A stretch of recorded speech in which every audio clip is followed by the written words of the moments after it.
অনেকদিন পর আজ আলমারির কোণ থেকে একটা পুরনো বই হাতে পেলাম। ধুলো জমে গেছে বইটাতে, পাতাগুলো প্রায় হলুদ হয়ে গেছে, তবু যেন ভেতরে লুকিয়ে আছে হাজারটা গল্প। এই বইটা শুকতারা। এক সময় এই বই খুললেই অন্য একটা জগতেই চলে যেতাম। প্রথম পেজটা খুলতেই মনে হলো সময়টা যেন কোথায় থেমে গেছে। এই ছবিগুলো, এই গল্পগুলো, সব কিছু যেন এখনো কথা বলছে। বাটুল দি গ্রেট, তার শক্তি আর তার হাসি, সব কিছু কত সহজেই আমাদের মন ভরিয়ে দিত, তাই না?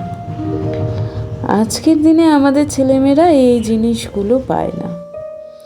তারা মোবাইল স্ক্রিনেই বড় হচ্ছে, কিন্তু এই পাতার গন্ধ, এই গল্পের টান, সেটা তারা কোনোদিন বুঝবে না।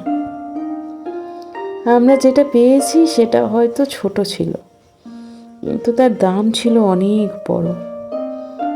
সময়ের সাথে সাথে শুধু জিনিস না, স্মৃতির দামও বেড়ে যায়।